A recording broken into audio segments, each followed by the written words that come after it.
SLBC టన్నెల్లో చిక్కుకున్న కార్మికుల మృతదేహాలను వెలికి తీసేందుకు ప్రయత్నాలు ముమ్మరంగా కొనసాగుతున్నాయి. డెడ్ బాడీలను బయటకు తీసేందుకు కొద్ది రోజులుగా రెస్క్యూ ఆపరేషన్ కొనసాగుతోంది.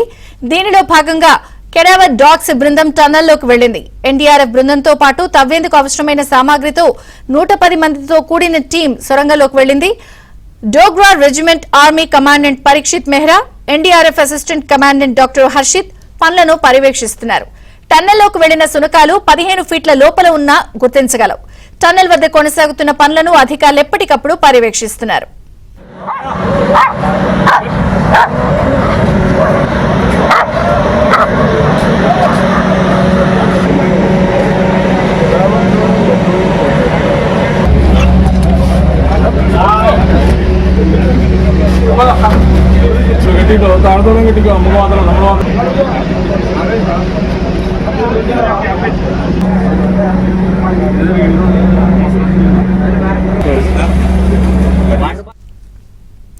ఎస్ఎల్బీసీ టన్నెల్లో ఆపరేషన్ రెస్క్యూది కొనసాగుతోంది. కెడావర్ డాగ్స్ ని కూడా లోపలికి పంపించారు. ఐఐటి ప్రొఫెసర్ తో పాటు రోబోటిక్ టీం కూడా లోపలికి వెళ్లింది. కేరళ నుంచి కెడావర్ డాగ్స్ ని తెప్పించి మరి 110 మీటర్ల లోపలికి పంపించి మరి కూడా చేస్తున్నారు రెస్క్యూ ఆపరేషన్. సమాచారం బసవరాజు అడిగి తెలుసుకుందాం. బసవరాజు, అప్డేట్స్ లేటెస్ట్ ఏంటి? విజయచంద్రిక 22వ తేదీన జరిగిన ప్రమాదంలో 8 మంది చిక్కుకున్న సంగతి తెలిసిందే. అయితే ఇవాళ ఆపరేషన్ చాలా కీలకంగా పరిగణిస్తున్నారు. ఇవాళ చాలా అంటే సుదీర్ఘంగా ఈ ఆపరేషన్ కొనసాగుతుంది. మొత్తానికి ఈ 8 మంది ఎవరైతే అందులో చిక్కుకున్నారో వారి ఆనవాళ్లు లేదా ఆచూకీ తెలుసుకునేందుకు తీవ్రంగా కృషి చేస్తున్నారు. ఇవాళ పూర్తి స్థాయిలో వీరి ప్రయత్నాలు మొదలు పెట్టారని చెప్పాలి. ఇక్కడ హైదరాబాద్ కు చెందిన యాన్వీ రోబోటిక్స్ సభ్యులు అంటే 4 నిపుణులు కూడా లోపలికి వెళ్లారు. వీరితో పాటు ఐఐటి మెడ్రాస్ కు చెందిన ప్రొఫెసర్ కూడా వారితో ఉన్నారు.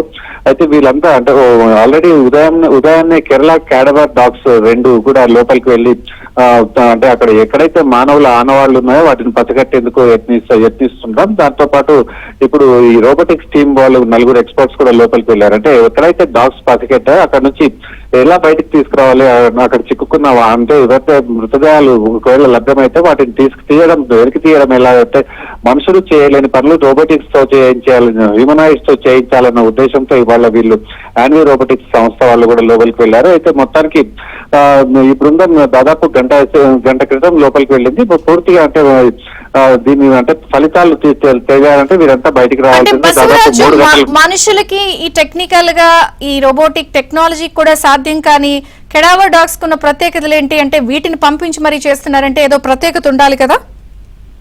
సౌత్ ఇండియాలో మొత్తం ఓన్లీ కేరళలోనే ఉండే ఈ కెడావర్ డాగ్స్ కి అంటే ఈ ప్రత్యేకత ఏంటంటే ఎక్కడైతే మనుషుల ఆనవాళ్లు కానీ ఉంటే అంటే దాదాపు అంటే కేరళలో జరిగే ప్రమాదాలు ఇక్కడ కొండ చర్యలు విరిగిపడడంతో అట్లాంటి ప్రమాదాల్లో వెలికి తీసేందుకు ఈ డాగ్స్ ను ఉపయోగించడం అక్కడ పరిపాటి. అయితే అత్యంత లోపల మట్టి లోపల కూరుకుపోయిన మనుషులను కూడా అవి అంటే పసిగట్టగలవన్న ఉద్దేశంతో వాటి యొక్క ట్రైనింగ్ అలా ఉంటుంది. అయితే ఇక్కడ ఏదైతే దాదాపు 3-4 మీటర్ల మట్టి పూర్తిగా కూరుకుపోయిన నేపథ్యంలో టన్నెల్లో ఎంత అంటే ఇప్పుడు ఇంతకు ముందే రాడార్ ద్వారా కూడా కొన్ని పసిగట్టి అక్కడ కూడా వెలికి తీసిన సందర్భంలో అక్కడ కేవలం ఇతర వస్తువులు కనిపించాయి కానీ మనుషుల ఆనవాళ్లు ఏవి కనిపించలేదు. అయితే ఈ డాగ్స్ ప్రత్యేకత ఏంటంటే దాదాపు 15 ఫీట్ల అడుగులో ఉండే అంటే మట్టిలో కూరుకుపోయిన మనుషులను కూడా ఇవి పసిగట్టగలవన్న ఉద్దేశంతో ఇక్కడ యత్నించడం జరుగుతుంది.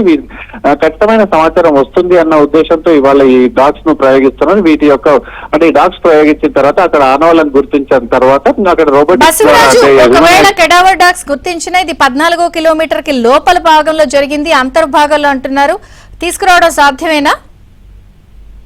ఇక్కడ ఏదైతే టనల్ ఉందో టనల్ ఇప్పటికే 14 కిలోమీటర్ల లోపలికి డిగ్ చేయడం పడింది. అయితే ఈ ప్రమాదం జరిగిన ప్రాంతం 13.5 నుంచి 13.85 అంటే 350 మీటర్ల పరిధిలోనే ఈ ఘోర ప్రమాదం చోటు చేసుకుంది. ఇప్పుడు ఘోర ప్రమాదం చోటు చేసుకున్న తర్వాత అక్కడ నిరంతరం వస్తున్న ఊట, అదేవిధంగా పైనుంచి కూలిన కప్పు, పైనుంచి కూలిన మట్టి ఈ 2 కలిపి పూర్తిగా బురదగా మారి అది కూడా పూర్తిగా గట్టిపడింది. ఎందుకంటే ఇవాళ 14వ రోజు పూర్తిగా గట్టిపడిన బురద అంటే రాక్ లాగా అయిపోయింది. దాని లోపల గుర్తిస్తే దాన్ని ఖచ్చితంగా మనుషులతో తీసేందుకు అంటే ఎలాంటి అవకాశం లేదు. ఖచ్చితంగా అక్కడ ఏదైతే మిషనరీ ఉపయోగించాలి, ఈ మిషనరీ అంటే రోబోటిక్స్ ద్వారా చేయించాలా లేదంటే ఇతర పద్ధతుల ద్వారా చేయించాలా చేయాలన్న ఉద్దేశంతో అక్కడ డిగ్ చేస్తున్నారు. అయితే ఈ మొత్తం ఏదైతే ఘటన జరిగిందో 13 కిలోమీటర్ల లోపల అక్కడ ఇప్పటికే పూర్తిగా రివైవ్ చేశారు.